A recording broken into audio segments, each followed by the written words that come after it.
Olá, tudo bem? Vamos agora resolver mais uma questão do cão que caiu na prova do Enem. Aqui está o bicho. Se você acha que consegue fazer uma questão dessas, boa sorte, pausa o vídeo e tenta fazer, que em seguida a gente corrige essa questão do cão. Considere um ponto P em uma circunferência de raio R no plano cartesiano, seja Q a projeção ortogonal de P sobre o eixo X, como mostra a figura, e suponha que o ponto P percorra no sentido anti-horário uma distância d menor ou igual a R sobre a circunferência. Então, o ponto Q percorrerá no eixo X uma distância dada por...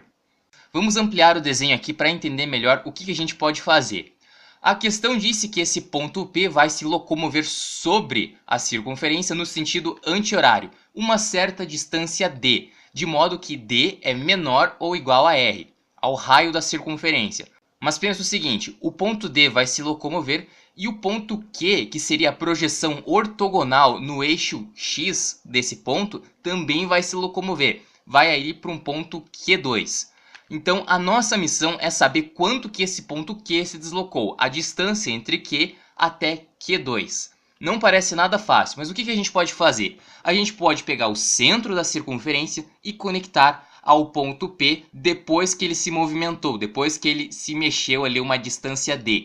Uma coisa que dá para fazer é prolongar aquele segmento que vai de Q2 até o ponto P e prolongar ele até que ele encoste no raio da circunferência, no raio R.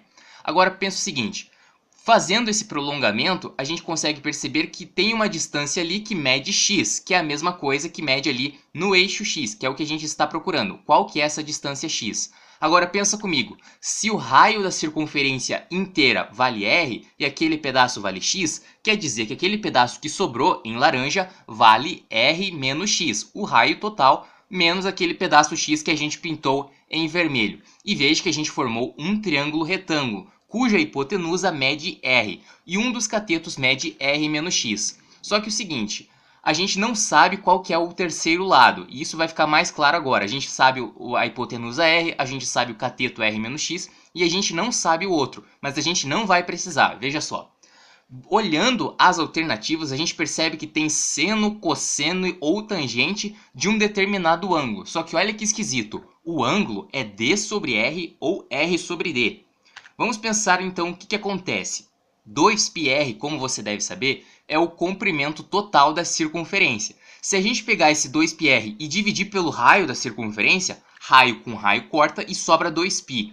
E 2π, olha que interessante, 2π é o ângulo central da circunferência em radianos que corresponde à medida que a gente tinha inicialmente, 2πr, ao arco. O arco aí nesse exemplo, 2πr, era a circunferência inteira.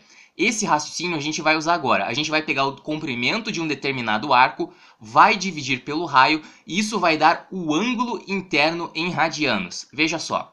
Vamos dizer que aquele ângulo interno ali da nossa circunferência mede θ. Veja que esse ângulo θ está observando, digamos assim, aquele segmento, aquele arco que mede d, certo? Agora pensa o seguinte, θ vai ser o quê? Vai ser o comprimento do arco, d, dividido pelo raio da circunferência, r. Achamos o ângulo. Veja como eu falei que a gente não sabia aquele lado ali do triângulo retângulo, a gente não vai mexer com ele, a gente não vai precisar dele.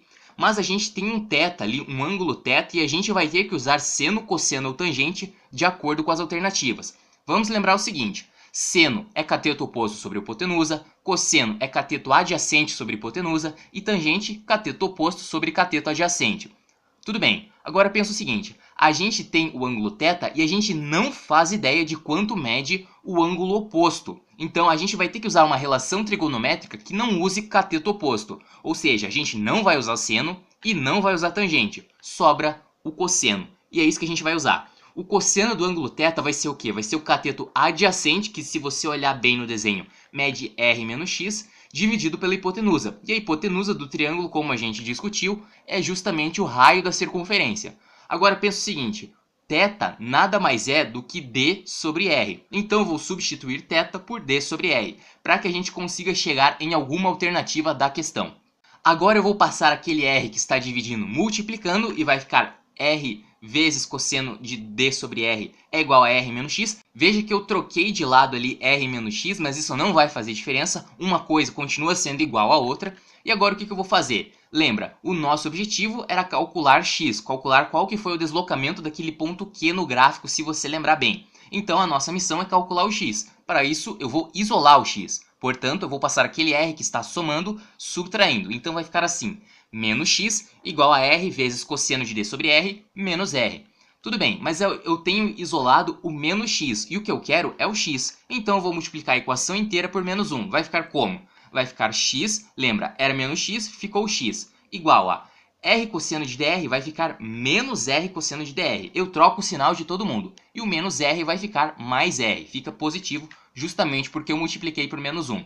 Agora vamos trocar a ordem ali das parcelas só para ficar igual ao gabarito. Veja, R menos R cosseno do ângulo de D sobre R. Tudo bem? O que eu posso fazer nessas condições? Eu posso colocar o R em evidência, porque ele está nas duas parcelas. Então o R vai multiplicar 1 menos o cosseno de D sobre R. Se você olhar bem, essa é a resposta dessa questão, o que corresponde ao gabarito da letra B de Beelzebub. É ou não é uma questão vinda diretamente do inferno para a prova do Enem, hein? Bem, espero que você tenha gostado, porque por hoje é isso. Muitíssimo obrigado por assistir ao vídeo, tudo de bom para você, um grande abraço e até a próxima!